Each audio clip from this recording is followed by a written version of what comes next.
the next door, and she asked me, did you hear from Lisa? Have you heard anything? No, nothing. I think everyone. At this point. So she said, I'll tell you what, Lena, I will go to her house and I will find out. She went to her house. She knocked on the door. There was no answer.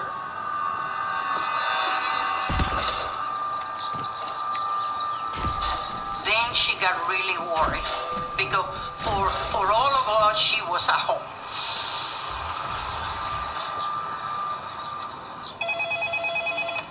There was a point that my coworker, Sam, called me and asked me if I have heard that Lisa was missing. And I said, no, I haven't heard anything. We start getting suspicion that something was very wrong.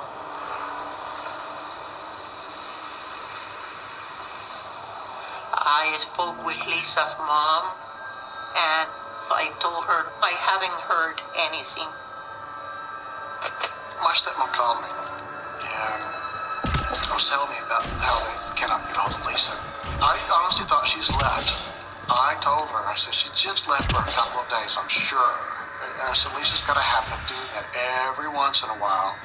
And my stepmom said, yes, but she would have told me. I said, what if she was, they said she went home sick, right? And she said, yeah. And I said, okay, what if she's still sick? It's just the worst case scenario was she was laying there going, oh, I'm too sick to get up. You know? No, that's not happening. Something's going on. I get to her house and I walk in. Lisa, you here? Her purse is there. Her cell phone's there. Her keys. It looked like she just walked in and set things down. That's what it looked like. And I went, well, that's odd. So I start calling her name. Lisa. Inside her closet, she had a panic room. She did tell me a lot of times that she had to hide in there because she heard noises outside. She had a shotgun with her. If she went inside that room, she carried that shotgun. She told me lots of times, if something happens, knock 3 times. I'll never forget that. Knock 3 times.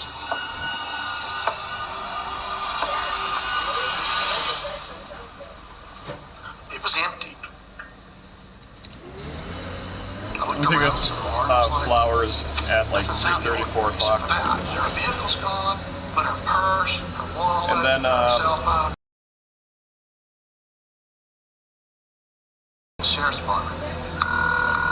I could do 100 for sure. She's been gone since Tuesday That at works. about 11:30, 12 o'clock. The vehicle's not there. There's no way to get a hold of her.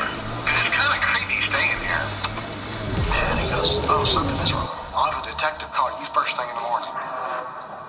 Thank you. I slept in her bed that night, was thinking, if I sleep in here, and she comes, hey, you know what's going on, Ernie? And she always saw my vehicle too, but she would know where I am.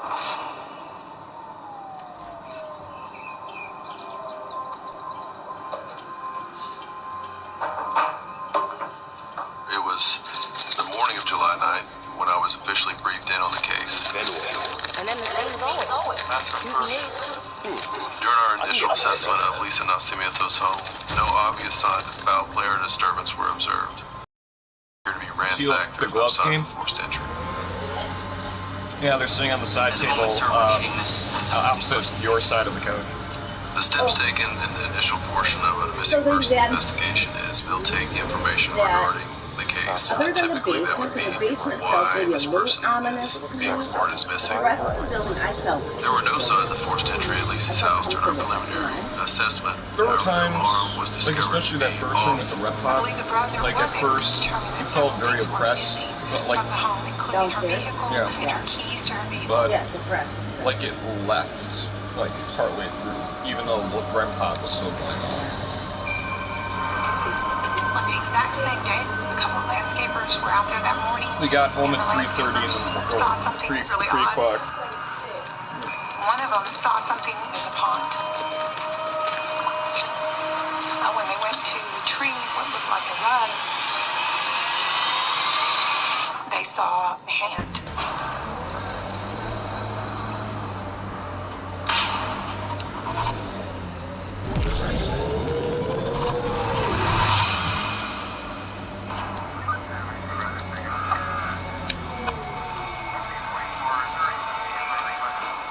Detective McKinnon contacts me and says that he's received a call from Lisa's attorney regarding police activity outside the floral shop. There's a man-made lake behind this business, and it appeared they were recovering a body that was rolled in carpet. A female was found in this body of water. She had been shot.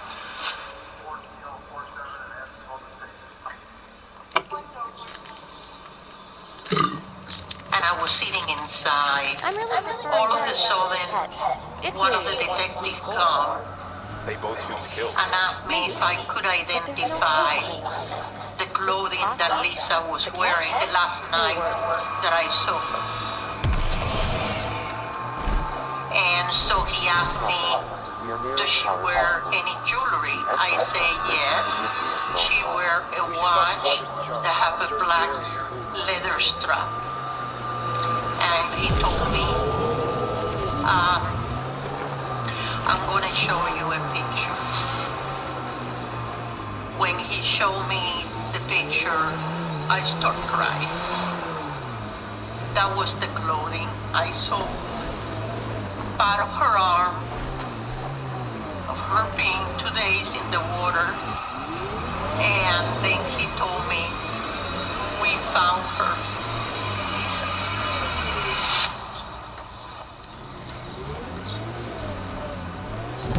At this particular point, I still thought that this is still a missing person report. I did not know anything else. He starts showing me pictures of a body, and I'm like, I have no idea what that is. He goes, how about this? He showed me a picture of a hand with a watch. Keep an eye out for anything that might be connected.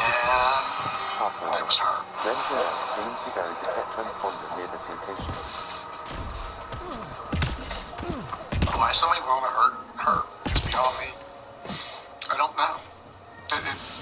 It just blows my mind that somebody would actually hurt her or want to, or she'd do anything to make somebody want to hurt her. Welcome to Car at this point. Name's Alex. Looking for a place to hole up? Got some open beds. Technically, it wouldn't be called a crime scene at this point. However, we did receive notification through supervision, criminal investigation supervision, that basically to process the home as if it were a crime scene. You only get the, basically usually a first shot at something when it's hasn't been disturbed by anyone else. When the police went to the house and all that, I said, you're going to find my DNA all over the place. Because I had been upside this house from one end to the next looking for her. My squad and I came across it in They Garden swallowed my mouth. Bar. The inhabitants were poisoned. What they told me was, Their it's water not filters have that been we think tampered that you're a suspect, because we want to rule you out. And I said, good. I know Carl at this And point is they took causing trouble all for kinds of them. different stuff. Like they took the wash rag that I used. They took the towel that I used. They took certain things from the house and put them in baggies and labeled them. Then they came back into the house and made me stay outside, and they did some testing inside. There was a damp cloth on the island in the kitchen that had the odor of bleach. There was an area directly under the kitchen table which appeared to be more clean than the surrounding area. Investigator Waits at one point utilized Blue Star, which is a chemical that's sprayed to areas or surfaces for presence of blood. You dim the lights or turn them off, and then this would luminesce or glow, basically, if there's potentially blood. This section of her area of concern underneath the dining room table, there appear to be swirl marks of significant size that would suggest that there may have been a cleanup. Picked clean. water filters to make and design They told mattresses me, found look, in the there's been a underground cover channel. up here. And I Guess said, it what was do you too mean much there's to been a hope cover Epstein up? was weren't involved. And he goes, we Maybe find guessing that what? explanation. Hey, Call We us just that. couldn't leave it alone. These filters, you stole the design I from just the said, are you Andromeda, okay? And I didn't said, you? no. this doesn't concern you. Walk away before you So, can't. You murdered are an you sitting entire down? town. She goes, I'm not I can't leaving be. until I know why. And I said, you need to be sitting down. We came to them, I said, what? starving, What I just saw was dying Lisa. of thirst. And she said, But instead of helping us, are you telling me my daughter's dead? I said, yes. let us dry. Credits, clothes, weapons. They took everything. Not everything. You survived.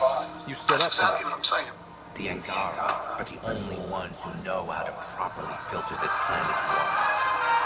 All we wanted was to be self-sufficient and On July 7th, 49-year-old Lisa Nascimento was reported missing by family members when she didn't show up for work. Her body was found 2 days later, not You're a far from her monster. florist shop. No, I'm a survivor. Kill them. Actually, there were two crime scenes. There was the crime scene of where her body was dumped, which was apparently in the pond behind her business. Then there was a place that the murder occurred, which we believe to be her kitchen. There was also a piece of ceramic found in her kitchen. The other piece was wrapped up inside the rug with Lisa's body. Maybe it broke during the struggle, or maybe when her body was being moved, but when you put them together, they were an exact match. Because it was very clear that that one crime scene was related to the other. At least the Angara got some justice. It would have been raining really, really hard on the night that she disappeared. There was no tracks. There was really nothing to indicate if anybody had driven down there or done anything like that, dragged a body. There would have been no way to tell any of that. They were also able, in this case, to recover items that turned out to be evidentiary. And there was a ribbon or a belt from that robe that matched a robe at her house.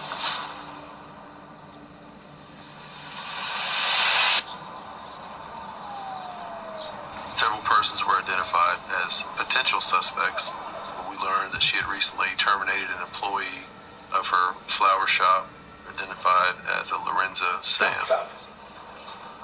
In homicide investigations, it's very typical that you start with persons that the victim knew So most let's juice it intimately up. and Turn go it through on, the process downhill, of can ruling work them us out. out. So as in this case, we understood that she was divorced. Classification, and in turn, druidism. Lisa and Carl got married, I think, in and around 2002, 2003. We're one step He used closer to to be a very building a nice home guy, in Helios. so she never said anything bad Only about it. easy stuff that's But I came to Sugarland to do some work. I took her to dinner. We talked, and then she started telling me everything. And they hadn't been together for almost a year. She never told me that they were going through this big, nasty divorce. I still thought that they were married and getting along. But it was extremely nasty, and she was just shaking at the dinner table. The officer said, let's talk some more. Let's tell me more about Carl. And I told him about what had happened in their marriage. The lead detective said, tell me some more about Sam. I said, no. You need Carl. You don't need Sam. It's Carl. That's who did this. Were you close to anyone outside the Nexus? Nope. Wasn't close to anyone who wasn't. When they were first starting this investigation, they certainly looked at anybody that could possibly have any motive to harm Lisa. They did look into the fact that she did have an ex-husband. Where were you on the night of July 6th?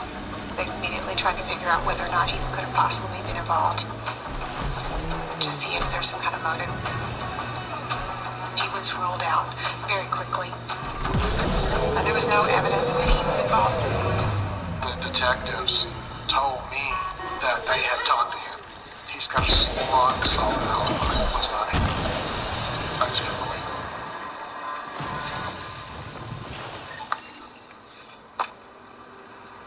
Well, they had already ruled out all the other leads that they had no ex-boyfriends or ex-husband or anybody else was really considered a suspect. I got to thinking, a few months before, Lisa had called me. She was in panic mode.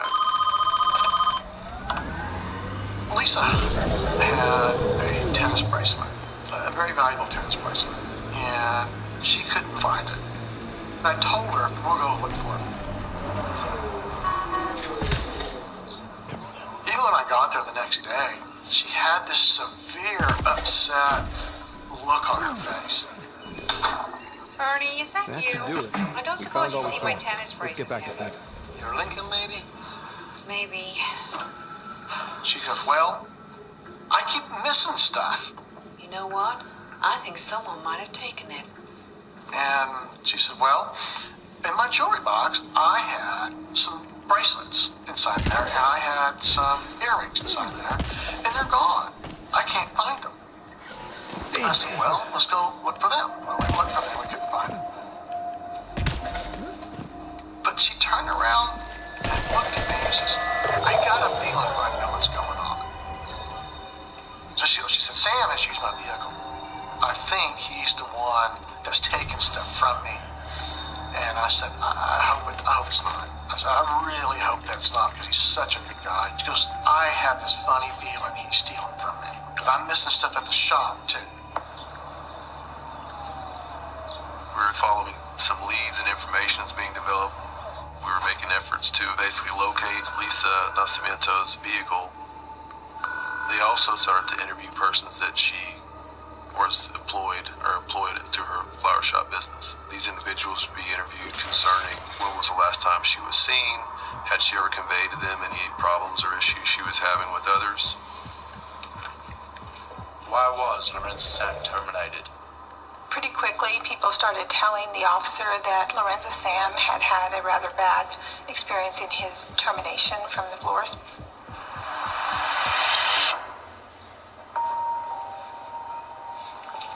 Sam, can I just have a word for a minute, please? Yeah, of course. What's up? Well, I've noticed that some rather expensive things have started going missing from my house. You think I took it? He did other stuff, too, other than work at the shop. Lorenzo Sam would come and mow her yard. He did this a lot for her. He was the only one that would have had access to it, so when it disappeared, she immediately suspected that he was the one that stole it from her. No, I didn't. Lorenzo, I'm gonna have to ask you to leave. What? Why? Please, Sam, just get your things and leave. You're taking enough from me. Lisa, come on. I didn't steal your stuff. You can check my bag if you want. Her family and her co-workers told us Lorenzo Sam had access to her home. Do you really think they little on me? He knew how to get through her security. He may have been inside the home before she came home. He had been given that access as an employee, as a trusted employee. Fine. Now that you're with me. He had told at least a couple of different people that she still owed him money and that he was going to make sure she paid him. And so he stopped our conversation, got up and went to make a phone call.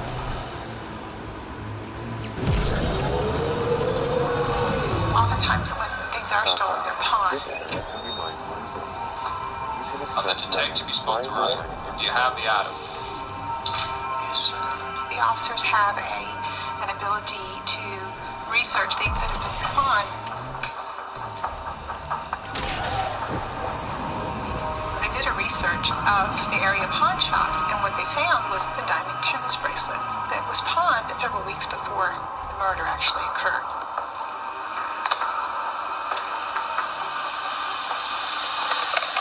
Bingo. Here it is. It was pawned by Lorenzo Sam.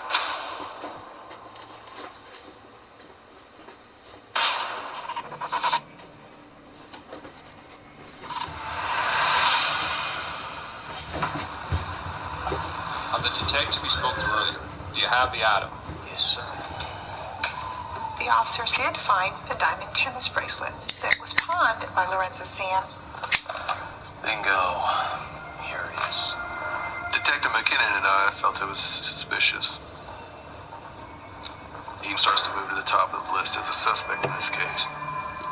was tasked with trying to locate and contact this Lorenzo Sam.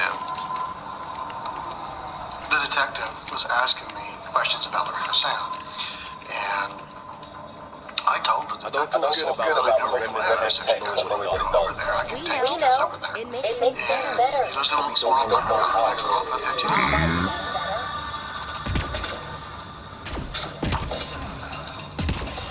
I traveled to that complex, met with management. Management did verify that Lorenzo Sam was a current tenant.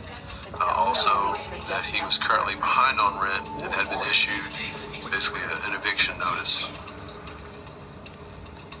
Someone has to be held He had come in on the 7th of July and made a cash payment of $500. So we know that he all of a sudden had money when he didn't have it the day before.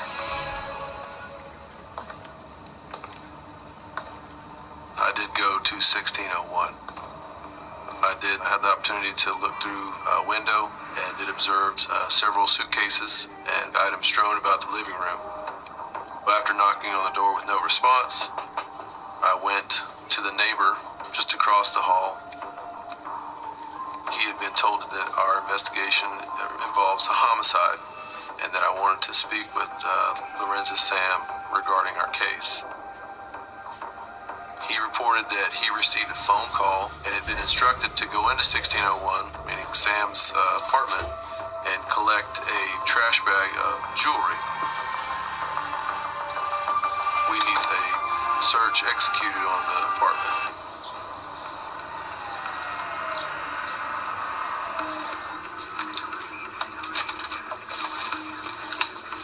Numerous items belonging to Lisa Nascimento were recovered. Some cleaning supplies, a bag of jewelry, and credit cards. Most notably, considering our investigation, would be Lisa Nascimento's ID card. We were starting to put the pieces together. Lorenzo Sam had left the area and the officer was unable to find him. But they did continue to, talk to people if anybody had any information on the case. That's when they got a call.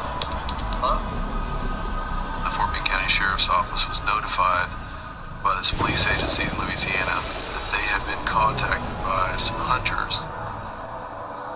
They had noticed a SUV travel down this small dirt road in this hunting camp, and that they had never seen the vehicle come back out. Crime scene investigators traveled to Gippsland, Louisiana. What's up, Ryder? Why an emergency meeting? I didn't call it. The vehicle was deliberately abandoned out on this hunting lease. There's some tension Abandoned and left to rot. It's bad. Important items of evidence that was located in Lisa's Jeep. There were receipts that were found that had time and date stamps around the time that she was reported missing. Also, they found a Fanta bottle that was in the pocket at the door. That bottle happened to be right next to a receipt that showed that it had been purchased the day after Lisa's disappearance. I know dealing with so many unknowns. They were able to actually track from the receipt back to the store, and they were able to download part of the video that showed Lorenzo Sam inside the store at that time buying a Fanta pineapple drink that would have shown he was in her vehicle at or close to the time that she was murdered. I don't know. There aren't any viable This was the candidates. third crime scene that had evidence of her transport inside the vehicle. There were some blood stains that were found to have DNA or blood evidence both from Lisa and touch DNA But now that we have the transponder, we're so Sam. close to finding the location of Archon's ship. I think there was overwhelming evidence that would suggest that Lorenzo Sam was the person responsible for Lisa Nascimento's death. There were items in the vehicle that belonged to Lorenzo's girlfriend. They thought they were looking at a possible co-defendant if she was in and somehow helped him in any way, or at least somebody that might have been involved in disposing of the body. They really needed to talk to her and just determine what, if any, involvement she had. They immediately contacted Lorenzo's girlfriend, Angela. What she says is that on the evening of July 6, 2010, that she was requested by Lorenzo Sam to drive him to Lisa Nascimiento's home. Reportedly, this was to recoup some monies he believes that she owed him. And now we're going after the Archon's ship? Angela reported that she did drive Sam to Lisa's home on the 6th, dropped him off in the evening, Guess I and can't then argue left. with that. Anything else to go over? Angela wanted to leave Sam because she was tired of not having any money. Don't worry, Ryder. I'm relentless. That evening, she did load up and leave Houston, Texas. We'll talk again later. She'd already talked to her mother about moving back there and resuming her life there without Lorenzo Sam. It seemed awfully coincidental that she had moved and left him on the exact same day that this offense happened. She didn't tell them that she knew anything about Lisa's disappearance or her vehicle or any information at all. She had no idea what he had done. But when we were able to get a contact number for Lorenzo Sam, the lead detective placed a phone call to Lorenzo Sam. Lorenzo Sam was informed by Detective McKinnon that he was conducting an investigation into the disappearance of Lisa Nascimento at this time. When was the last time you physically saw her, Lisa? That was early in June. Earlier in June. I don't keep up with things like that. During this phone call, I believe it was confirmed that yes, he had once worked for Lisa Nascimento, that he no longer worked for her, and that he did agree to meet with him in Baton Rouge, Louisiana. During his travels there, he communicated with Lorenzo Sam by phone on a couple of occasions where he continued to agree to this scheduled meeting. What time you want to meet? I'll be there 8 o'clock. I'll be there 8 o'clock. However, just prior to the meeting, Lorenzo Sam explained to Detective McKinnon that he felt we were looking for a scapegoat and basically did not comply or go along with this meeting. I give you the option. You can come down here voluntarily and talk to me. We can get something on record on what actually transpired, or it's not going to look good for you. Lorenzo Sam had no intention of making that meeting and not only didn't show up for the meeting, but took off in a different direction. He was nowhere near the meeting place that he had agreed to meet the detective. We didn't know where Lorenzo Sam had gone. Investigators and detectives interviewed Angela again. We certainly believe that she knew a little more information about this crime. They found out that she basically lied to the officers the very first time she talked to them. This time she gave them a little bit more information. She does admit that on or about the 8th that Lorenzo Sam just shows up in Gibbsland, Louisiana at her relative's house.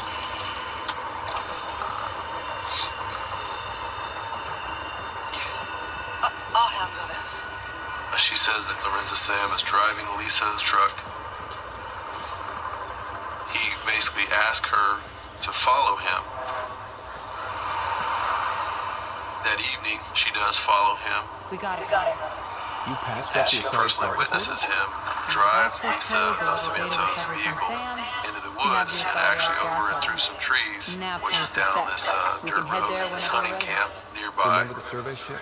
She This might said not be that pretty. he drove the vehicle out there and she picked him up. Handling in her tough stuff vehicle is my and job. drove him away from the hunting We lodge. need the Asari insurrection more than ever. I trust you to find them before they catch you. Angela was afraid of Lorenzo Sam.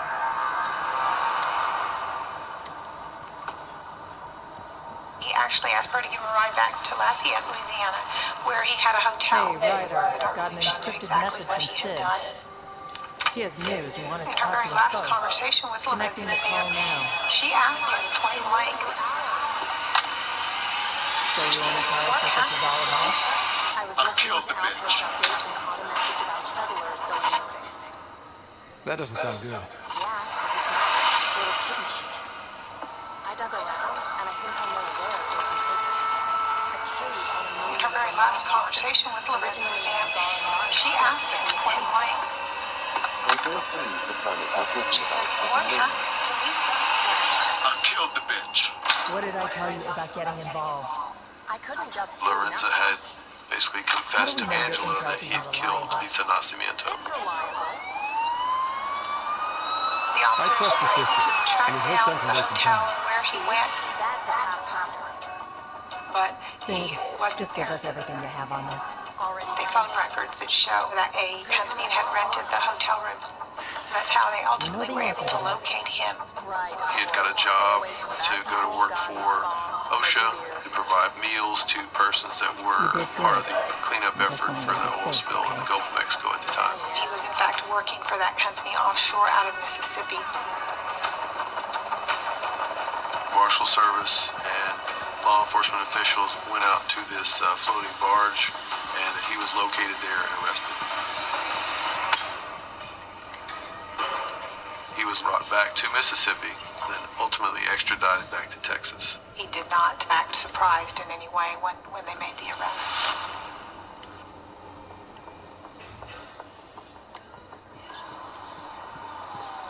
I was present during one interview with Lorenza Sam. Colonial Affairs. You had worked for a lady named Lisa.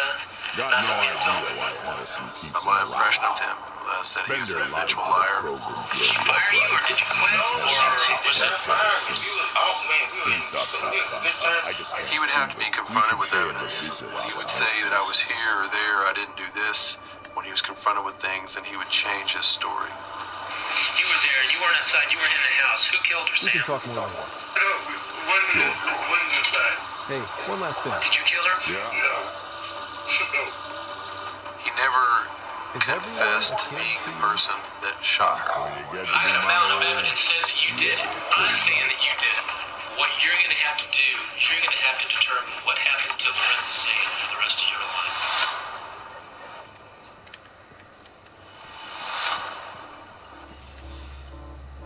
Gil, here's that The cat trial transplant. happened The during spy the summer used of it to get his orders. 2013. It was a big case, we need probably from you? the biggest case in terms of The just sheer location it points numbers to of should give us a witnesses fix that on I the tried. outcome. We had some very overwhelming evidence Right. of his guilt, of his motive, It's not of like there's much riding on his this. proximity Just our best to chance to find crime the original. scenes, and of course his admission to Pressure. Angela I like saying that. that he killed her. Luckily, no matter where you go in the universe, I kept physics still looking applies. at him when I was There's testifying, so many ways of communicating across space. and I didn't see There. Give any it a go. sign of remorse, Did you any connect the... feelings. It's like Shit, turn it on. transparent. It's like there was nothing there. Careful. That is a direct line to people To who do want what to he did murder everyone on this over a ship. few dollars? I don't understand that. Sam? I have the coordinates. The I don't signal points understand to the why. Tafino To system. this day. We sure we want to do He this? was not who we thought he was. He had everybody fooled. I know we're still getting our feet wet, but I don't see another choice. I knew Lorenza running after Sam was Andromeda sentenced was to dangerous, but shit. life in prison This without is the possibility of parole dangerous. for committing the offense of capital murder Only if we die. in July of 2013.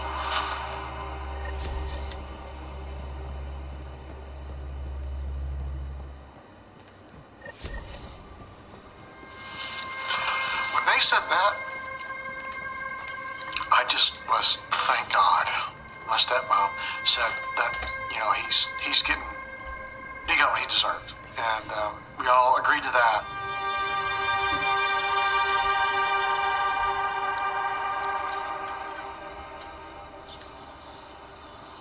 Our shop is not occupied. It still to this day sits empty. And every shop there in that strip center is full.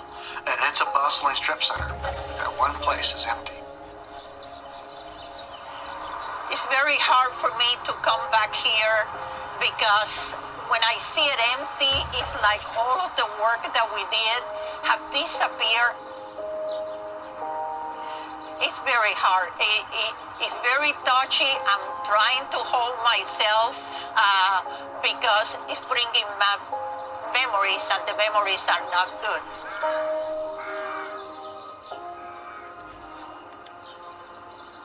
I'll never forgive him. Never. And that I hope he sees this. I really do. And I hope that he remembers why he's where he is because of what he did to my sister. Poor Lisa went through that, and her family. We all went through that. Why? Why? She was helping him. She trusted him. You never know. You have to be very alert. It can happen anywhere.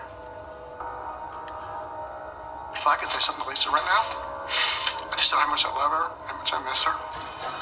But I would just tell her, Lisa, I love you, I care for you, and I'm still your brother.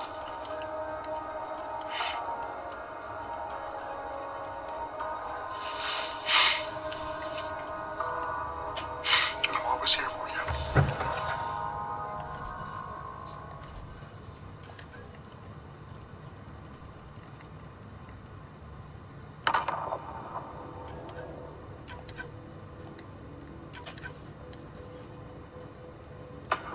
She knew everybody's medicine. She knew what problems and ailments people had. My mother talked about her coworkers like they were her second family. She loved her job, and she loved the people that she worked with.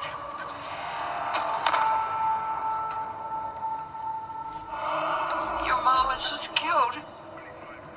Several blonde hairs attached to the edge of the duct tape, and there was a mask in there.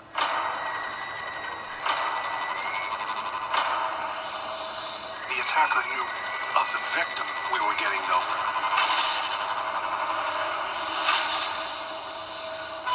Everyone is a suspect when you really don't have a suspect.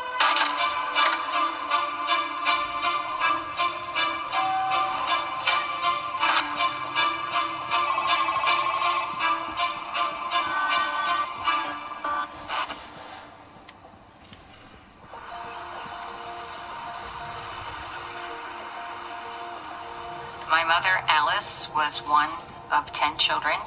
She grew up in Lansdale, Pennsylvania. She was a very warm and loving and caring person who would always see the best in people. Yep.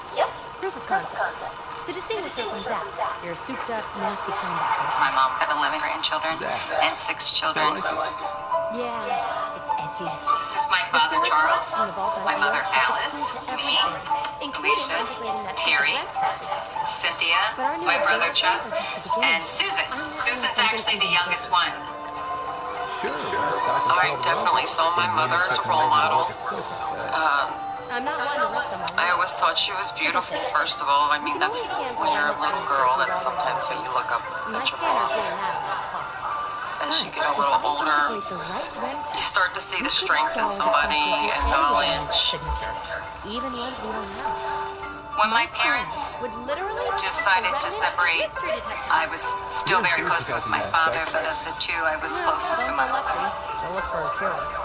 I came to She loved being with family gatherings. To find the never before found. Once I perfect this Her favorite holiday was Christmas. All I need is 3 specific She loved pieces Christmas. We all love Christmas. You can do that. My mom was Christmas. You rock. Hawkins App thinks so too. And she had her own company, AC Huff Legal Real Estate, for a number of years. She was successful. On her own, she made a name for herself. She had been on her own for quite a while by then, and through a mutual friend, she met a man, Jason, who had his own well drilling business. My mom thought he was a successful businessman and that they would have a good life together. He had been married before, and I felt he was a little bit not sure that he wanted to get married again, but they did indeed get married. My mother was devastated when Jason moved out, and it was difficult. She was in her late 50s, and she didn't want to be working 24/7. She wanted to spend more time with her kids and the grandchildren. She was thinking about retiring, but she was also the type of person that just always wanted something to do, and so my mother started working in the pharmacy. Oh, hi, Dawn. How are you? She knew everybody's medicine. She knew what problems and ailments people had. And she got so much joy out of doing that. Have a nice day. She was very strong in her beliefs and what she believed in, and to stand up for what she thought, and she would like to tell it like it is. But of course, she always had a great way of doing so without offending someone. So I definitely admired that. Ellen comes on Tuesday. Hi. Yeah, that means I can... My mother talked about her coworkers in the pharmacy like they were her second family. Hey, goodbye. She spent a lot of time there. Jeffrey, that's a wonderful song. She enjoyed every minute. Mom would always say the time flies. She loved her job, and she loved the people that she worked with. She worked late that night. It was cold. Then she was alone.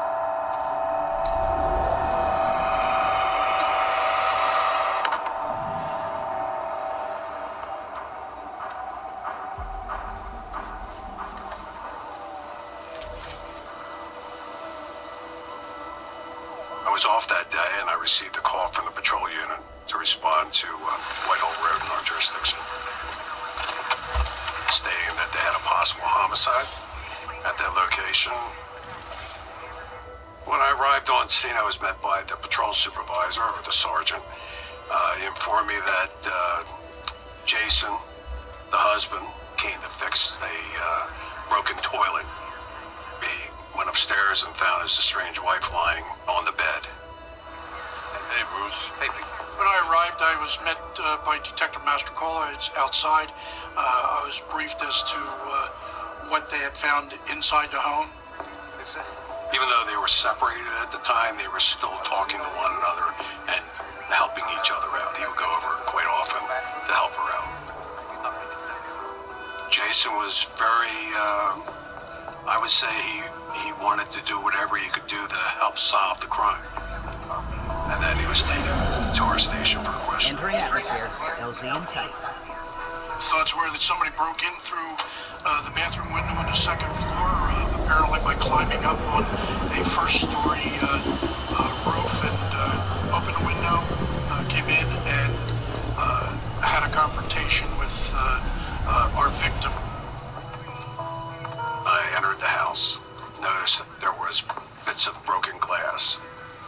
I went into the master bedroom and noticed Alice laying on the bed.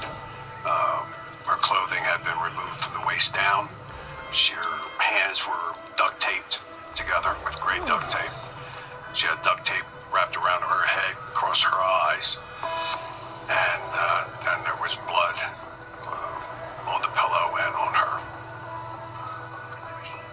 It did not appear that the bedroom had been ransacked in any way to indicate that this was a robbery of some sort. It was obvious that there had been a real struggle in the room, quite possibly a sexual assault. I did notice that besides the duct tape, that there were hairs on her leg and on the bed. In this case, we didn't know who we were dealing with. All options were on the table at that time.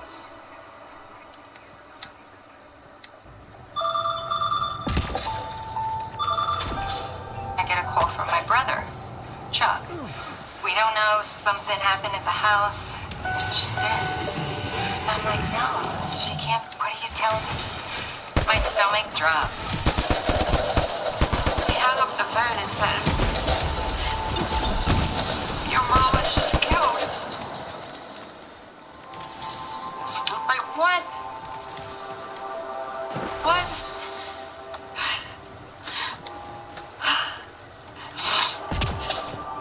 And it's like, what do you do? Well, you don't know what to do. My whole life, my whole world just collapsed.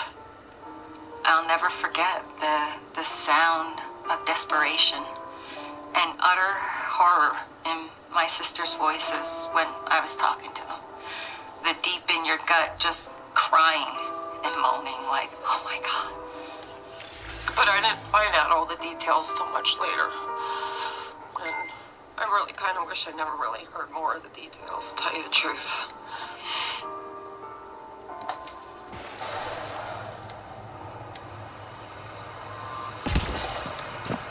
It was a very eerie feeling to wonder, who could it be? Is it somebody that we know?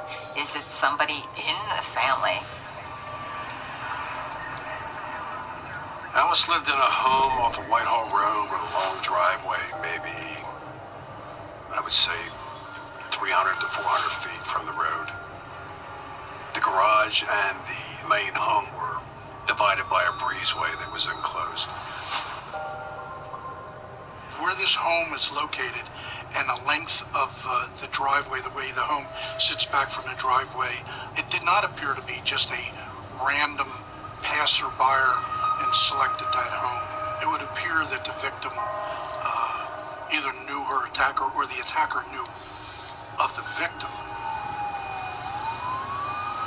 In most cases where there's a family member or a boyfriend or girlfriend, we always start from within the family circle and work our way out.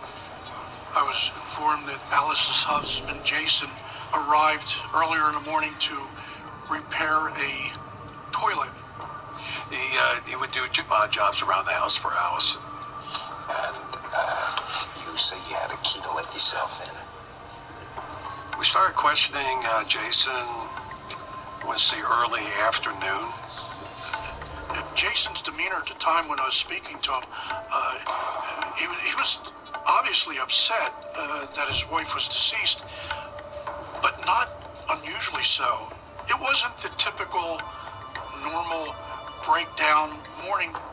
He had actually owed her back alimony, and they refinanced the mortgage on the home, where he used the equity of the refinance to pay her $30,000 earlier in the year. So there was a financial interest for Jason should something happen to Alice. Because the property still belongs to you. Alice's children suspected Jason may have been responsible in some way. I just thought it was Jason. Plain and simple.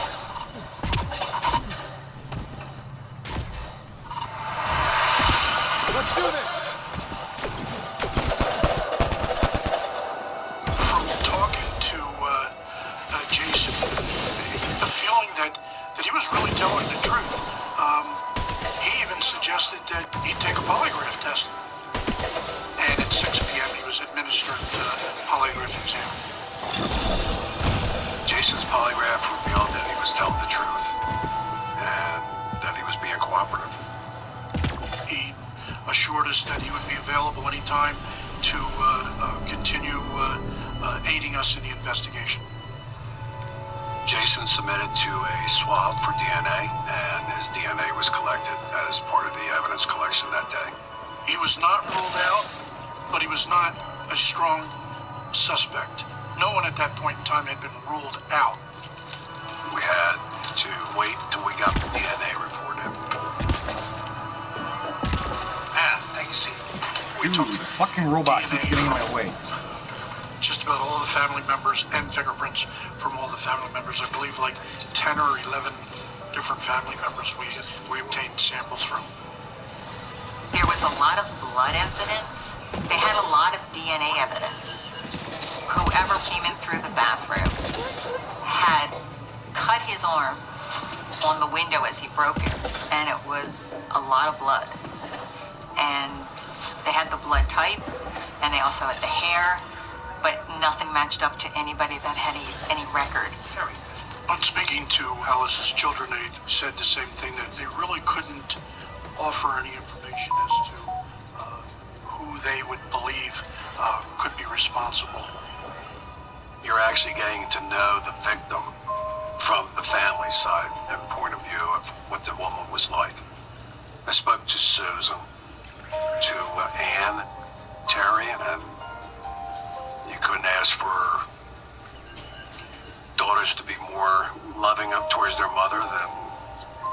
busy in a normal day? The day after the incident, we went to the store. They were very upset that this had occurred to not only one of their employees, but Alice in particular. They said that she was a very good employee. Customers liked her. We asked for an employee list and went through the list. It's quite lengthy. It's a very large store, at least 20 hours a day. So there were a great number of employees on this list. The manager would say, well, I doubt that this person even knew her because he's been on night shift and never comes, I've never seen him here during the day. I don't know if he would even know Alice worked here. No one stood out. There were no bells or alarms going off for any employees at that particular time. Thanks.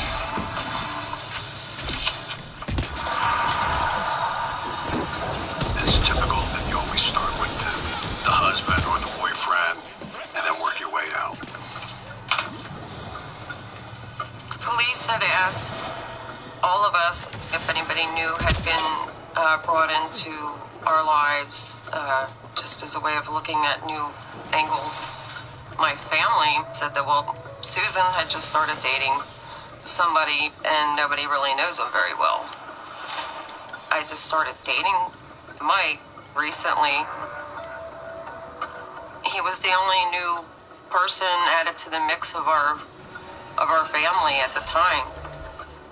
And that's when we began to look at Mike.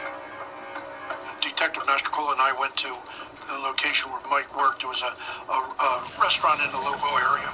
The restaurant that Mike worked in was probably 2 miles away from where Alice worked and lived. A couple of guys wanted to talk to me. And I basically went out by the restaurant, and there was 2 detectives right there. Are you Mike Harani? I was pretty shocked. I was confused. Never experienced anything like this. Never had people just come up to me, start telling me about a murder. Hey, were detectives working on the case, sir? I was in a state of shock. I don't know what was going on. I wonder if I could just ask you a few questions, okay? So I'm Bruce Savage. Oh. We noticed that he had an injury to his right knuckle area. That was pretty bad. How'd that happen? He said that it was from punching a wall when he had an argument with Susan. Later on, we talked to Susan about Mike. Looking at him as a suspect, I don't even know what word I can use to describe that. The fear that I had brought someone into our family that murdered our mother. I thought, wow, maybe I don't know this person as well as I thought I did. That was a very difficult time. And it was kind of felt like they were trying to turn us against each other at that time. They basically gave me an interview there. Each time we obtained a name like this, in this case here, his name, he would go immediately to the top of the list because we really didn't have any suspects. You had an argument with Susan. And that's basically when they came up to me, they said, where were you yesterday? What was your alibi? And I basically had to explain to myself, what was I doing? Where was I? What time? Yeah, it was a nervous wreck. Can we take a look at your hand? I basically had a disagreement at the time with Susan. And out of frustration, I just kind of punched the shed. Oh, yeah, you hit that shit door pretty hard, huh? And I had a little scrapes on my knuckles, and they basically answered me where these come from, and etc. And I basically told them. You're an angry man, Mike. You got a history of violence. Everyone is a suspect when you really don't have a suspect. Susan did verify that Mike did have an argument with her, and he had punched a wall, and that's how the injury occurred to his knuckles. Okay, Mike, I need to take a swab. I'm just gonna go inside the mouth. You happy with that? Yeah, it bothered me a lot. You know, it kind of screwed up the relationship for a bit. In my gut, though, I just thought there's this person that I thought I was falling in love with couldn't possibly be that monster. Mike was a rock for me at the time because I completely fell apart. I was unstable. I was crying all the time. Everywhere I looked, I saw my mother's face. We didn't have any information back from any labs. Normally, we used a private laboratory in order to try to speed up our process, but due to budgetary restraints at the time, we were told to use the Pennsylvania State Police Lab. The disadvantage of that is that they're so overworked, so your evidence could be sitting there for weeks before it's even examined. In this case, that's exactly what happened. We didn't even know if we had a foreign blood source at the scene. We had a great deal of blood, but we didn't know if it was all from Alice. So we were at a disadvantage of knowing what evidence we really did have and didn't have. In the meantime, we had officers set up on the roadway out in front of her house, distributing flyers, asking anyone for information about her death. It continued for several weekends. There were neighborhood interviews conducted where we went on foot from door to door in the neighborhoods behind Alice's residence.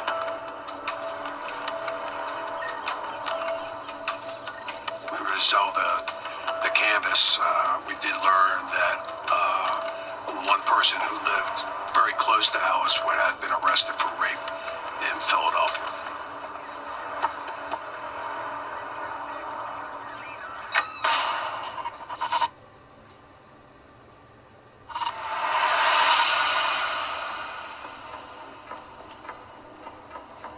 We learned that there was a neighbor whose home was behind Alice's that had a prior rape conviction. Approximately 17 or 18 years prior to this incident. Your name came up on one of our searches where we conducted an interview with him. I wonder if you could possibly tell me if you have any recollection of where you may have been on November 22nd. He told us that at the time of the incident that he was in Hollywood, Florida for a convention for work. If you think of anything else that you can remember that. Over the next several days following obtaining this information, I was able to contact the hotel and various people involved with the convention that he did in fact stay at a particular hotel in Florida, so therefore he was excluded. Thank you very much for your time.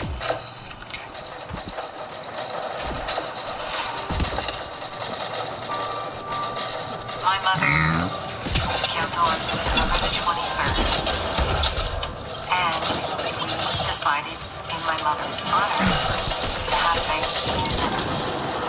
Everybody gathered at my house. Nice work. We managed to have Thanksgiving. Everyone around the table would say something about what they remembered most about Alice. It was one of the most touching, moving experiences of my life. My mom was there with us that day as we remembered her and we celebrated her life. And we were honoring her by doing that, because that was her thing, the holidays. So we were all there together. Life was meant to be lived, and we were not going to put covers over our head and walk away and die.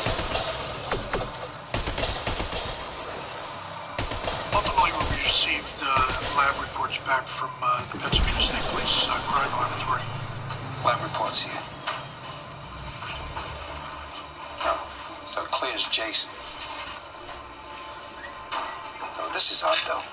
We were then told that several of the hairs that were found on Alice, quite possibly from a African-American descent, and that one of the hairs appeared to have graying in it where the lab thought that maybe someone used hair dye to color it dark. So how old would he have to be to dye his hair? That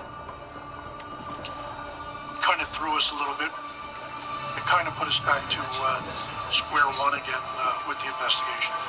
And so it was one of the daughters that then remembered that something over 20-some years ago or so, where a particular employee of a restaurant showed an interest in Alice. That maybe they still liked her, had an interest in her, though I vaguely remember. And he happened to be what it was like African American. Finding strange things in the water. So we wanted to try to run that down. Bruce and I went to Quakertown area, found out the restaurant was no longer in business, but we were able to locate the widow of the business. And fortunately for us, she still had employee records in the basement.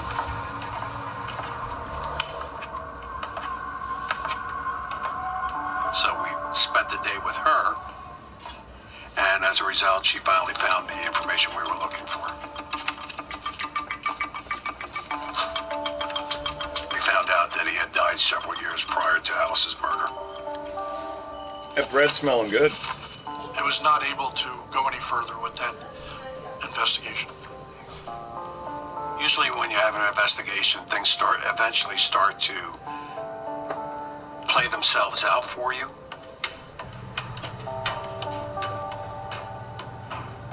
And we were getting nowhere. It's the constant feeling of, are we ever going to find out what happened? It was scary, and you just felt like you were in limbo, and you didn't really know who to trust, or what to trust, or what anybody's motive would have been for that.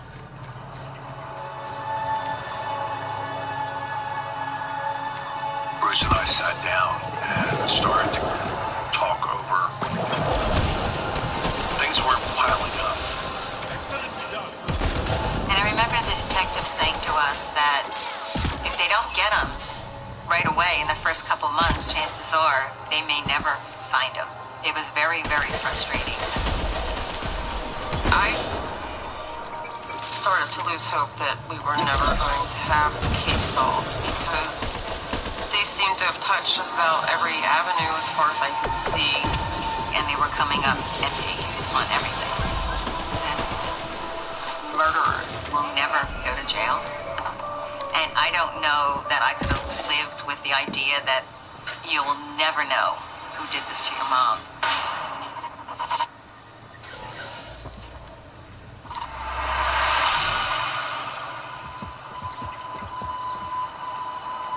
We had flyers out. We had flyers in the store. We had flyers on the street, in convenience stores, shopping malls. We were getting nowhere. They asked if we would like to set up a reward. Anybody that had any information to help solve our mother's murder. I went to people that I worked with, and my sisters, brothers, and everybody put up $15,000. They had a whole article in the newspaper, anybody with any information to please give them a call. We did not get any leads from the reward, unfortunately. No one seemed to know anything. Nothing panned out with that either.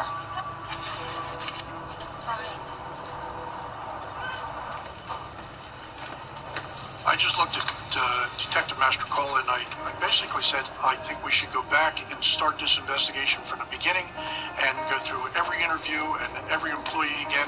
Like a cold case file. You know, just go back and look at all the reports and see what was missing or what didn't add up. I thought, okay, maybe they don't have faith that they're gonna ever solve this, that they're starting all over again. Even though at first I was frustrated, I thought it was a good thing that they were gonna do that, because it meant that they weren't gonna let it go. which is a good thing. I didn't want them to let it go. We went back and just started to look at the statements, the time cards, the information that was supplied to us. We took a lot of statements, I'd say over 100 statements from people, and just started reading over them again to see if we missed something.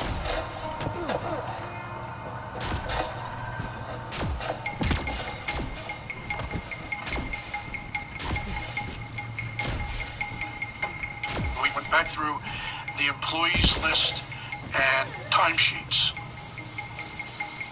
So we did come upon the one name of Jeffrey Vampel. He stocked the shelves near the pharmacy area. We were told that he had been injured and been off the job, so we knew about an injury to his arm, but we were told that that had occurred 2 days before the homicide even occurred. So he was not considered a suspect, so we didn't look at him. I observed an entry on Jeffrey Vampel's timesheet for the week of November 23rd. However, when I looked at his timesheet, I saw that he was off on November 21st. He was on vacation November 22nd. But on November 23rd, which is the day that Alice was discovered, he came into work that afternoon for 15 minutes and then went home. And I just didn't understand this.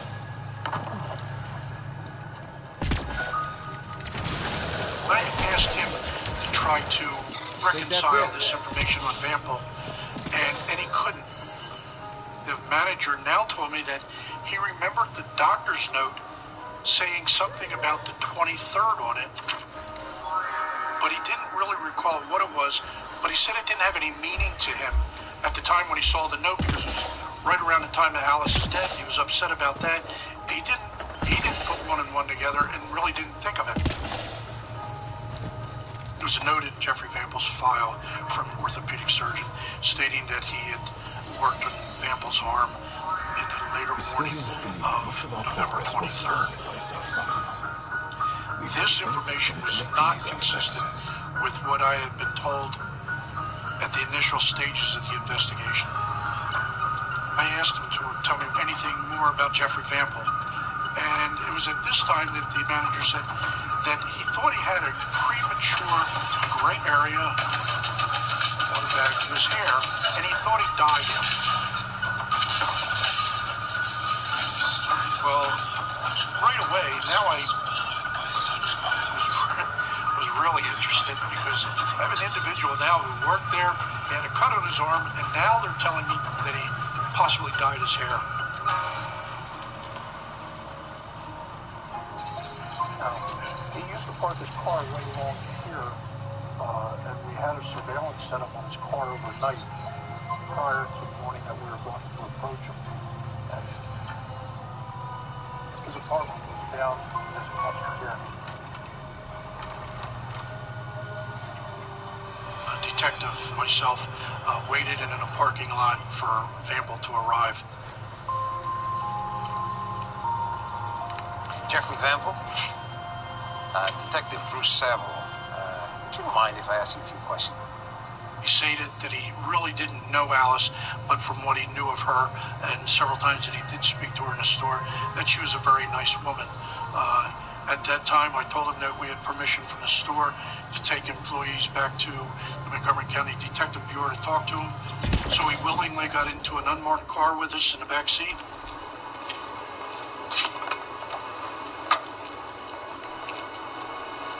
I drove to the Montgomery County Detective Bureau, stopping at traffic lights and stop signs so that if at any time he wanted to get out of the car and leave, he could.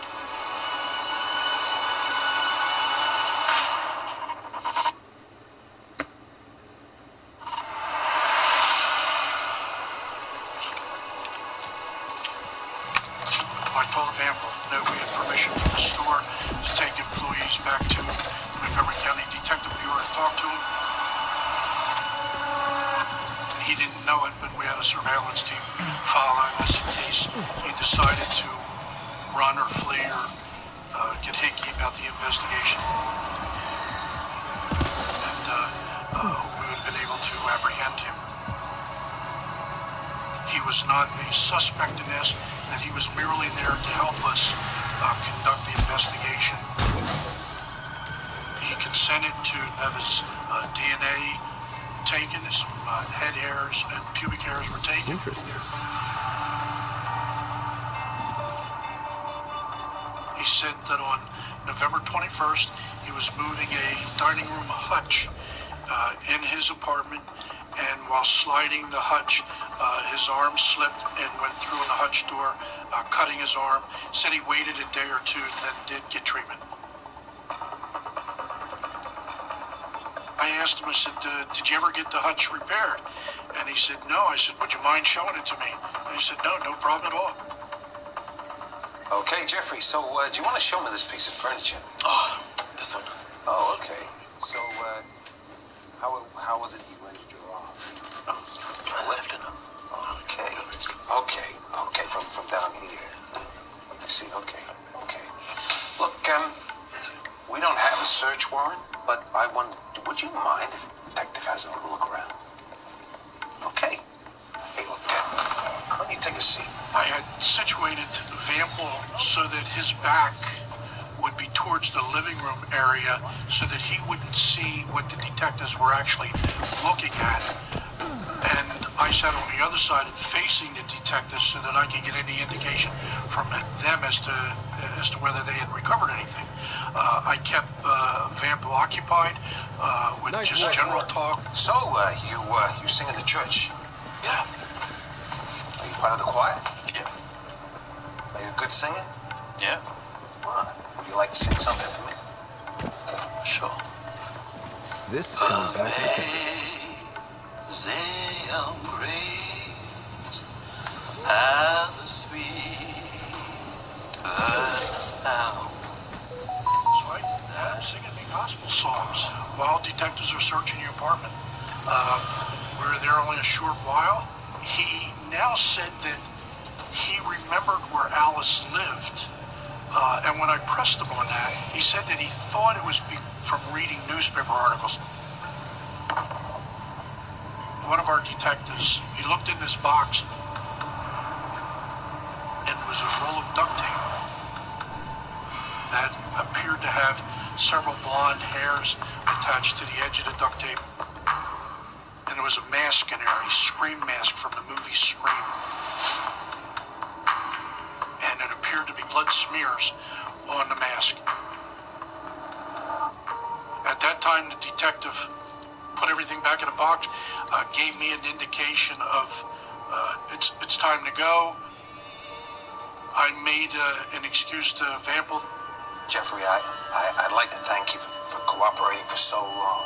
Look, I'm getting a little bit hungry. Okay, so much. And with that, he accepted.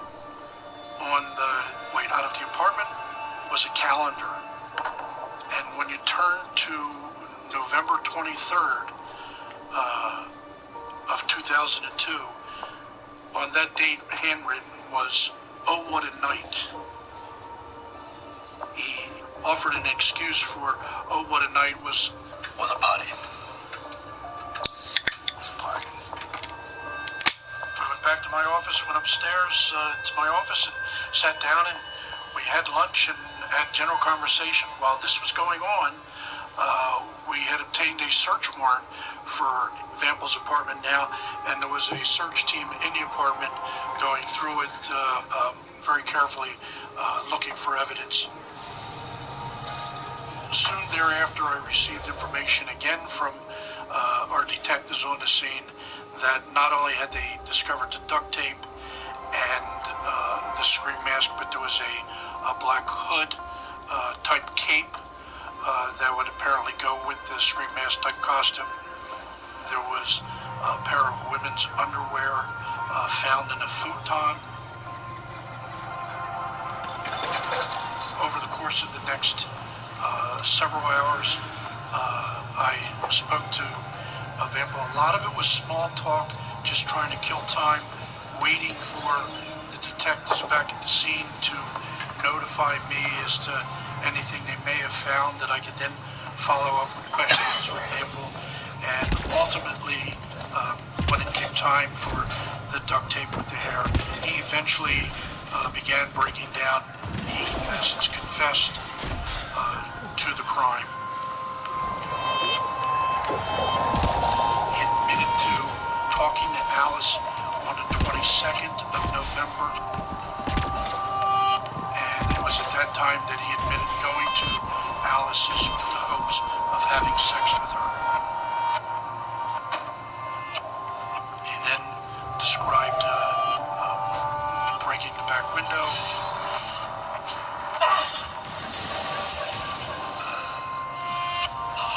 and going into her room.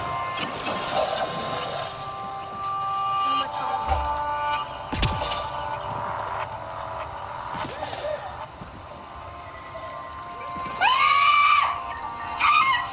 He wouldn't talk much about it, but I asked him, did Alice pull the mask off and recognize who you were? And he then said yes.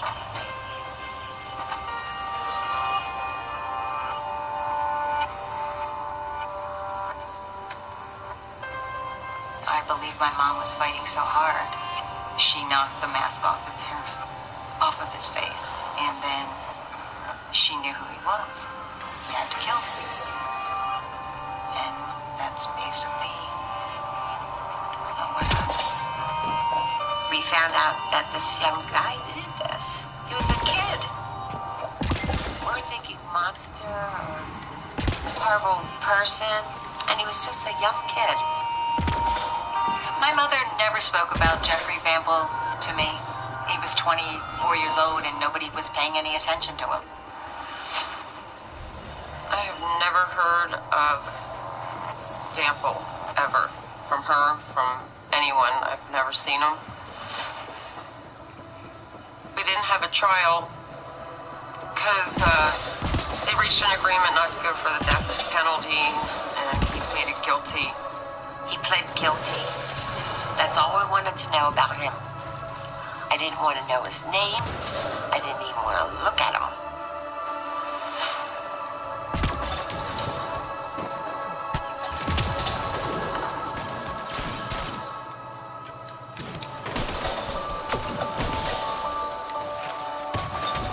I mean, I feel her when I'm here, so that's what I have now. She always said, you know, just look for me in the rain and the sun and the ocean. We had a little goddess ceremony on the beach, and our mom was the water, so that's why we feel particularly close to her when we are on the beach and by the ocean. This was her favorite place too, on the ocean.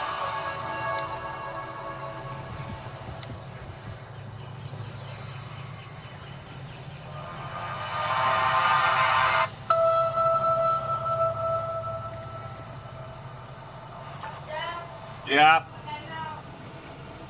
Already? He was obsessed with her. All right. He knew she was married. See you later. Terrified. See you later. Love you. He would sit in bed and write notes to her. Nettie, it's me. I love you and this and that.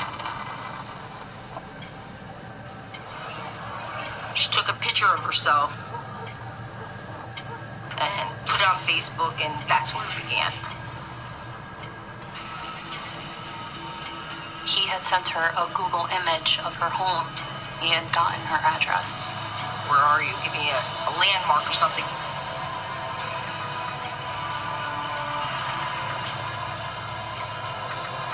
He said to her, like 9/11, your time is ticking. And I was just going as fast as I could.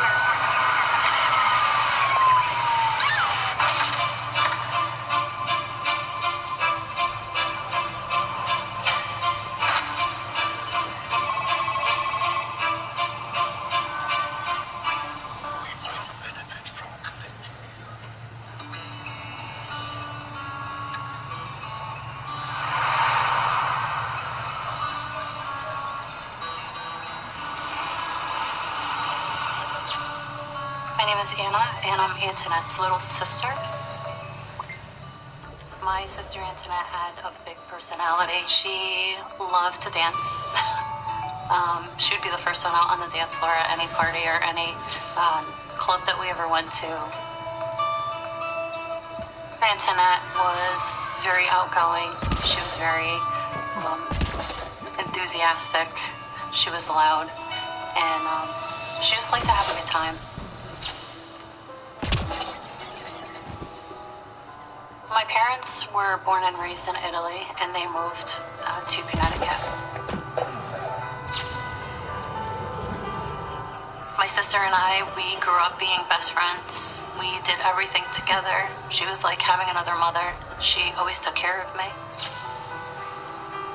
My sister and I were very close growing up. She was my best friend.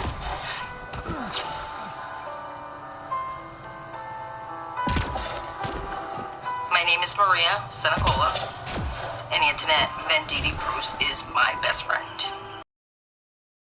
I met Antoinette because I married her cousin in 1993. Antoinette was loud, sincere, life of the party. You knew when she entered the room with that big smile of hers.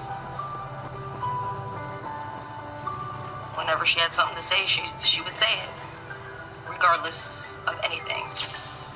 We go to the clubs, we would dance, cause a little trouble, then go eat for breakfast, and then go home. Fun every time.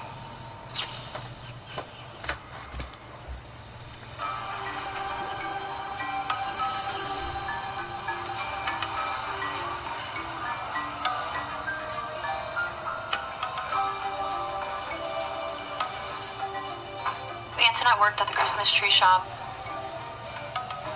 But even though it's called the Christmas tree shop, they did not specialize in Christmas trees. They actually had all kinds of decor, and they usually would do it seasonally.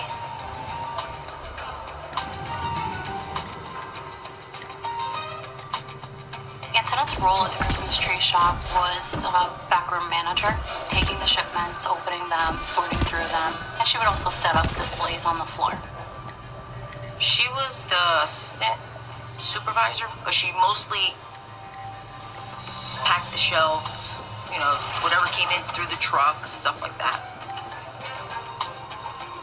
Antoinette enjoyed her job at the Christmas tree shop because, you know, she just liked seeing all the new product that was coming in, and it was fun for her to be creative and for them to allow her to put out displays however she'd like.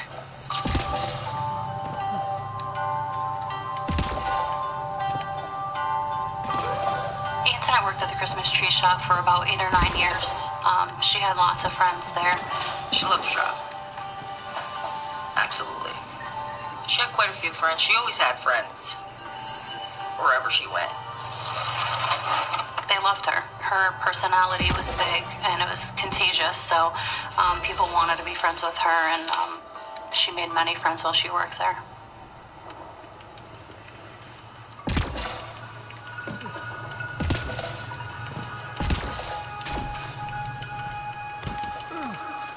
Antoinette and her coworkers would often go out and dance and drink and, you know, just have a good time after work or on the weekends.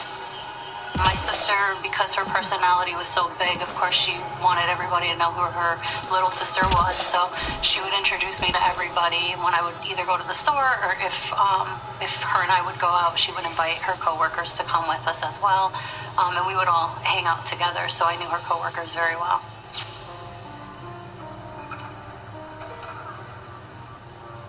Antoinette and Chris met in 2003.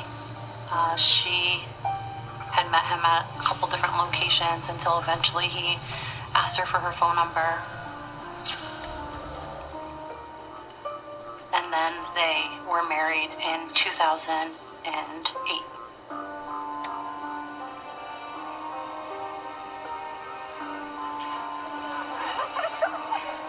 Antoinette was so excited about Chris. Chris was excited about Antoinette. She was just so excited to be getting married. Ready?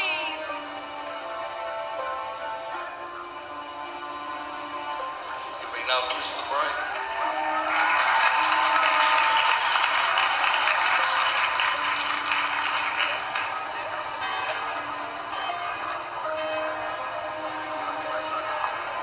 The wedding was a lot of fun. I was her maid of honor. Primarily just made sure that she was happy and having fun. And she did. She basically danced the entire time. That's all you see when you watch her wedding video.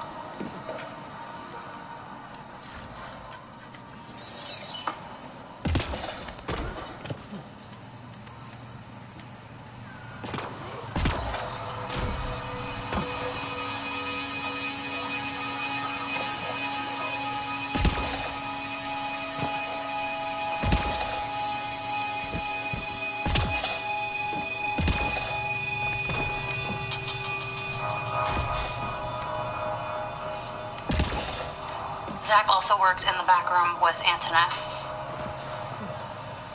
I had gone to the Christmas tree shop one day, and my sister wanted to introduce Zach to me, so I went in the back room, and that's when I met him for the very first time. That was in about 2009. I just thought he was a normal guy, quiet, shy, just didn't really think anything much about him. Big guy, nice guy. He was like a teddy bear, you know, he got along with everybody. He wasn't a sociable guy, but when Zach was with us, he was talkable.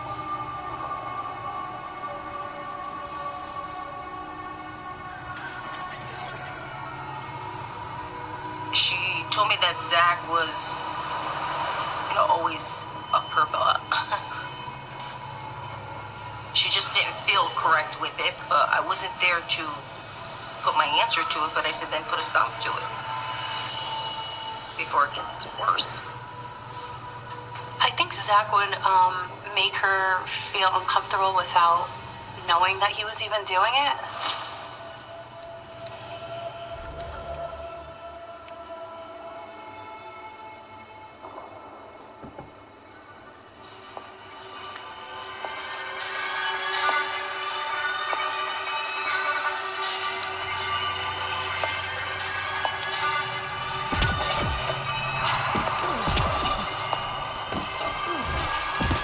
She was married. I don't think he knew that at the time when he first was talking to her. It's possible he could discover something new from what you found. She did not wear her engagement ring or wedding band. She just wore a little band, that's it, because she didn't want to get caught anywhere. It happened so fast.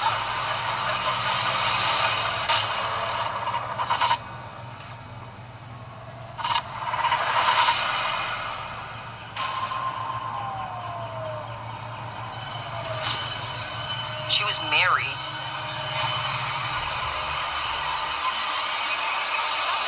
I think Zach would make her feel uncomfortable without knowing that he was even doing it. Antoinette and her coworkers would often go out and dance and drink and, you know, just have a good time after work or on the weekends. I think he would just, at first it was just joking, like in a coworker way.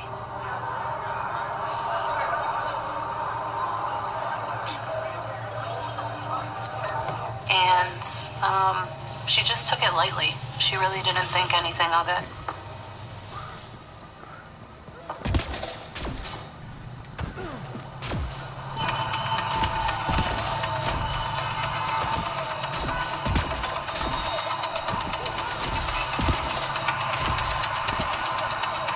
For my 30th birthday, I wanted to go to Vegas. It was around Halloween. And at that time, we had brought Halloween costumes with us. Antoinette was a naughty correctional officer, and so we posted some photos online. She took a picture of herself because we were all dressed up for Halloween and put it on Facebook, and that's where it began. Zach had sent her some private messages telling her that he thought she was attractive and that she looked really good in her Halloween costume. You know, like you look hot, or that looks good on you. And she was really uncomfortable with that. I was uncomfortable with it as well, but I just didn't really think anything of it. I just thought, you know, he's a young kid, he doesn't know any better. At first, Antoinette, you know, just wanted to ignore it, just thinking that it was going to stop, and just trying not to respond. Or if she did respond, she would respond in a joking way. I really just didn't think that anything would come out of it.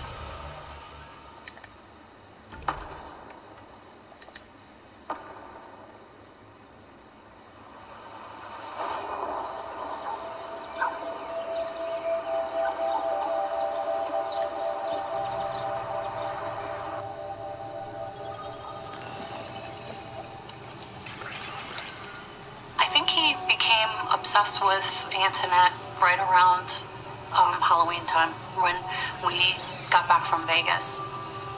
That's when it escalated. He would message her more often, just making things even more uncomfortable. One time she told me that he had sent her a Google image of her home, and at that point she was really worried because she just didn't even know how he had gotten her address.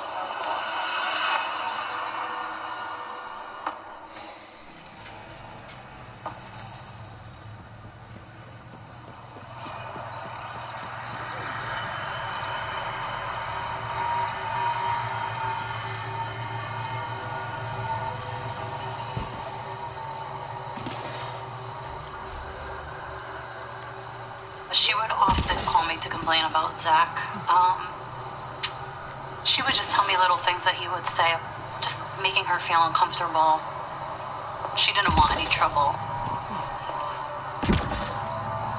And she just said, you know what, I'm just going to leave it alone. And she stopped sharing things with him because she just didn't want it to escalate into a bigger problem. He was obsessed with her. He knew she was married.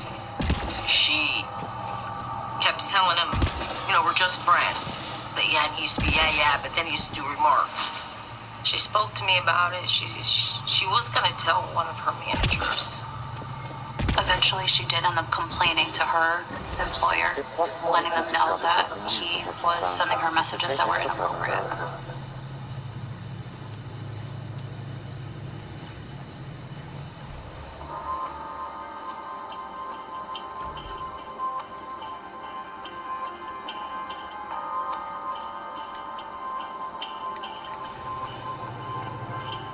He's been working there for a long time, you know.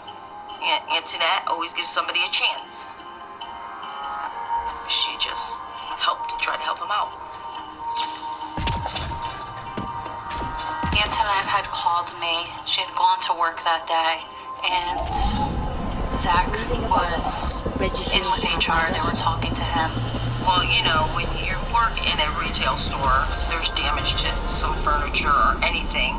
You have to write that up before you trash it.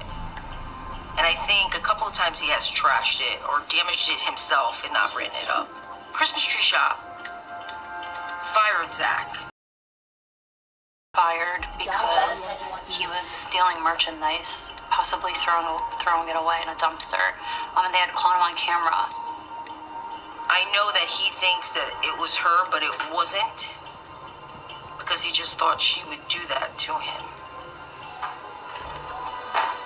They did not follow him out once they fired him, because I was talking to her on the phone. He followed her to the bathroom. I know that. He tried to grab her. I heard him swearing at her. I heard her crying. Didn't mean to scare you. And he went up to her and he said, I'm not like 9/11, you're... 1 second. What's going on in here?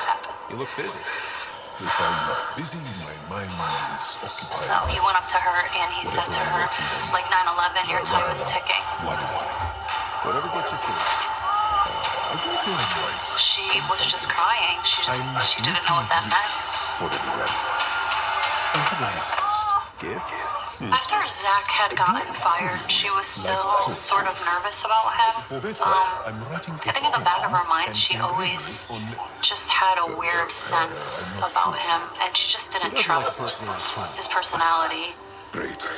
She was going to go to the cops. She wanted to get a restraining order, but I don't believe she ever followed through on that. I think that she felt that once he was fired, it was over. He does. Do probe him like knives. After he got fired, part of our conversation was we need to delete him from our online profiles immediately. I think simultaneously we all deleted him from our accounts. At that point, we thought he was gone from our social media. Confident and skilled to you, but I'm not. Or I don't feel like I am. I feel like that a lot. Good to know. Yes, thanks for sharing that. Just be yourself. I believe it was about 2 weeks later that the store had offered that she go to Rhode Island to set up this new store. They were going to transfer out to Rhode Island. Would you like that for 8 weeks until all this blows off? They gave her an opportunity to leave the orange store and just kind of get a break from that atmosphere. I think her reaction to going to Rhode Island was a little bit of, I'm so glad I don't have to be in Orange and don't have to be anywhere near Zach.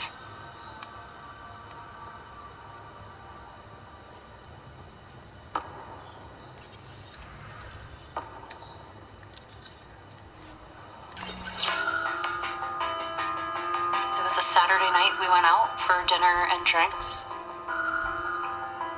That was the weekend before she was going to Rhode Island. She left on a Sunday because it was my son's birthday and my daughter, both on the same day. And Antoinette was upset because she couldn't make the party. And I was like, listen, just go to work. They're going to have more parties. You're okay.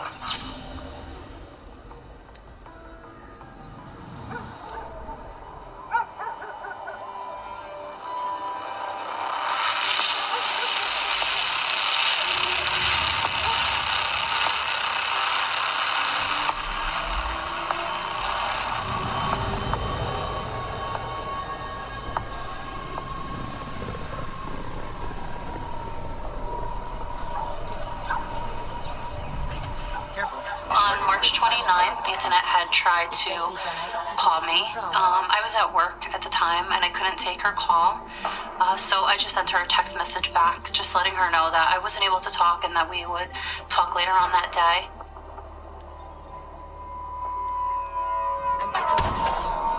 Tracking a huge mineral deposit. In Newport, there's multiple mansions. We had always wanted to go see them at the Christmas tree shop. She was working the night shift, so she had all day to sort of explore Newport. So she was really looking forward to going to see the mansions for the day.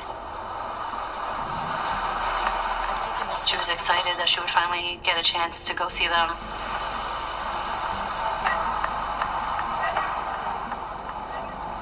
About a couple hours later, she sent me a text message with some pictures of one of the mansions that she had gone to. It was pretty empty there because it was off season, but she had at least gotten to see the one, so she was happy about that. And at that point, she said she was going to go back to her hotel.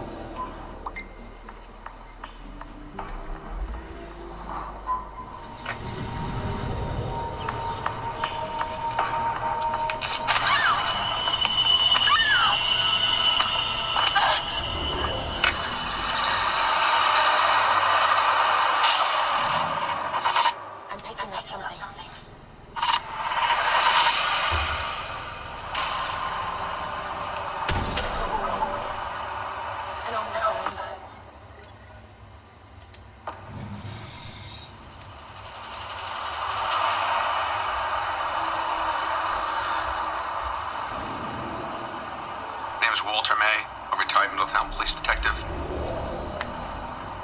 Middletown is on Aquinic Island, so as far as all the crime around here, it's very, very low in comparison to the rest of Rhode Island and the majority of the country.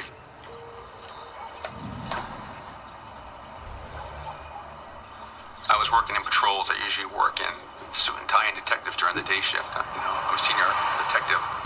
That day I was in full patrol uniform taking a patrol post. It was a routine day.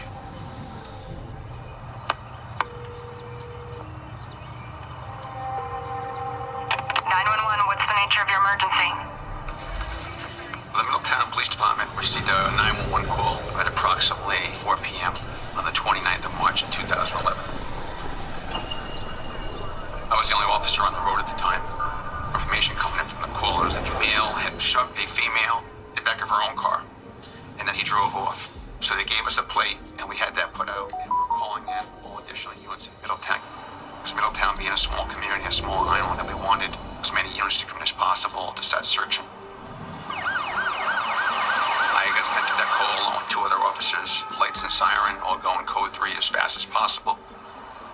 A lot of these calls, a lot of times, are false alarms. My supervisor and one of the other responding officers arrived on scene and confirmed that there was a lot of validity to this call. I started to look out for this vehicle. My supervisor was gathering information, and he was able to give me the plate of the vehicle, which was a Connecticut registration. They ended up having about 3 witnesses. She did leave her purse, or it fell on the ground when she was assaulted.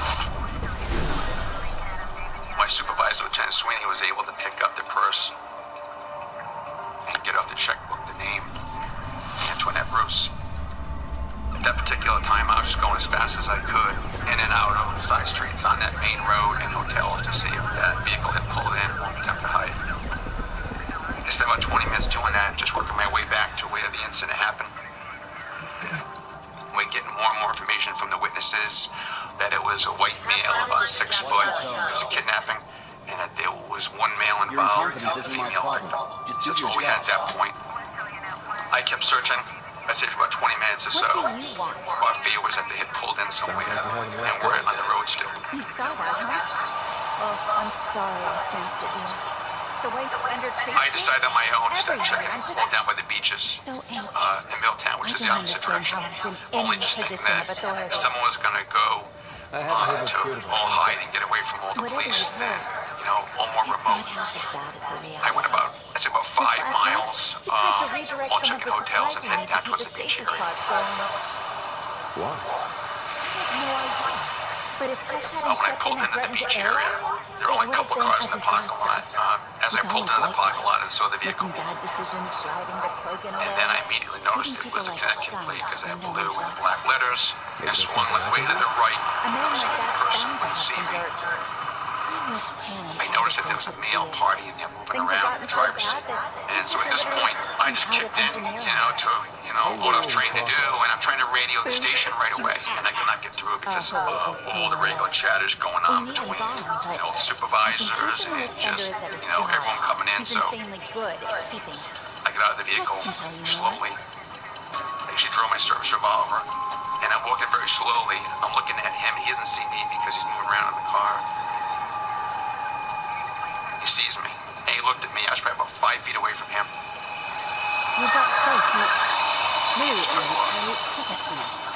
First things first, Karen sent a little gift for your positive message. I ran back into the cruiser. Today's a and test. grabbed the radio at the same time. Probably the most live I take off as fast as I can out of the parking lot. He's met the I treacherous got the lights and mutineers at sirens the going, Dial Court. and I didn't want to lose him. The exiles were a menace to be eradicated. The I was holding the radio the whole time, and I was able to initiative. get through. Not And I every radioed to the outlaw station that I had the suspect vehicle Wow, northbound on it's Third almost Beach Road. closer to hear that the exiles are anything but filthy. This is like the farm area of ex-males. Middletown. I No one's should around, but I out, get to the but intersection of I'm Third Beach Road and so Indian Avenue, and I'm still going apparently less some than 90 miles an columnists hour. keep talk about the series. Maybe they'll be willing to go on camera.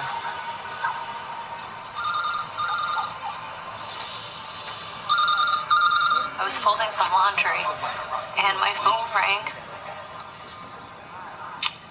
The caller ID said it was Christmas tree shop, and it was a Rhode Island number, so I just assumed it was her calling me back. when I answered the phone, it wasn't her, and instead it was somebody from the Christmas tree shop. She said that. I'd appreciate it. I'll see what I can do. She said that I was on Antonette's emergency contact list. And she was calling to let me know that there was an incident that had happened. She did not have much detail for me. But what she had suggested was that I contact the Middletown Police Department. Antonette's sister Anna called me. Did you hear from my sister? And I said, yeah. She was like, what time? And I had told her earlier this afternoon, well, there's something wrong because she didn't show up for work and something seriously happened to Antonette.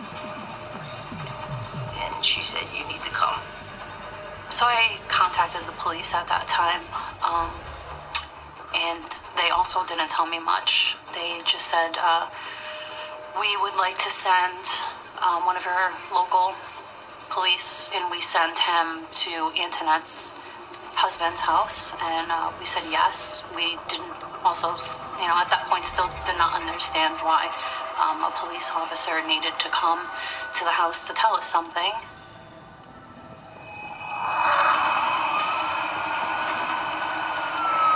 I was able to catch up, I would say, within a matter of about 10 seconds and keep him in view as he traveled north all along the beach on this small little road.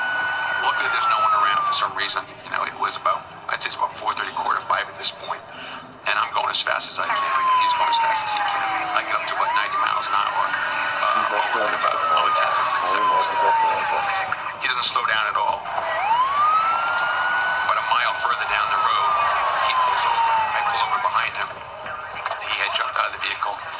I got my gun drawn. I'm telling him, stop or I'll shoot, police. And I'm saying that several times, as loud as possible. And I think he knew that I mean business at this point. He stopped and he put his hands up. I noticed that he's, at least 6 foot. He was very disheveled. With some bloodstains on him. His hands and his face and his shirt and his pants were full of blood. I'm not sure if the victim's in the back of the trunk of the car, or down at the beach in the water. I have no idea. Now, obviously, this point being a matter of life and death. I asked him right away where the girl is. And he says that I dumped her in a river.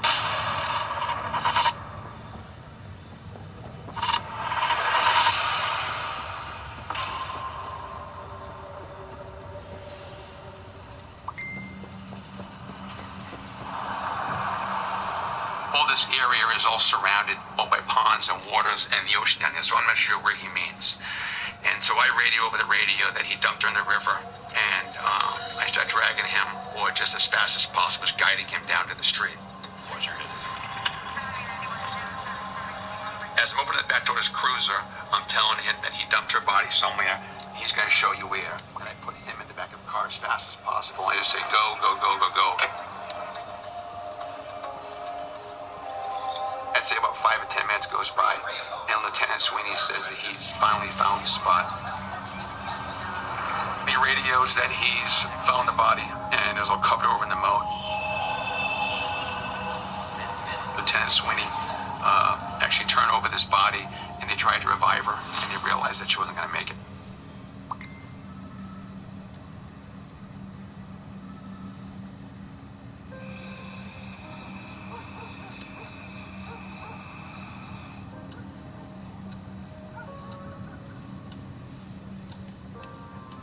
Two gentlemen came. They came into the house, and they just, at that point, told us that they just said, Antonette. Another cache of stolen supplies, alerting the dock manager. They were pretty frank and just straight to the point, and they said Antonette has died. I'm sure you did at that point.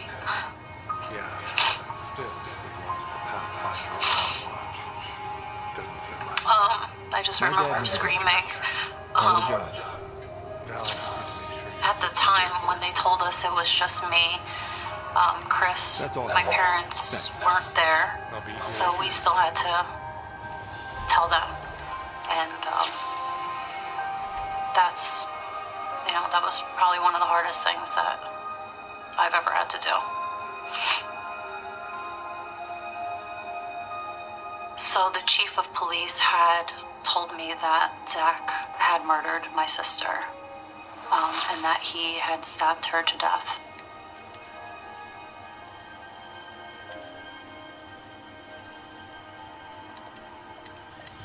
Trying to call the mother. Now, at this time,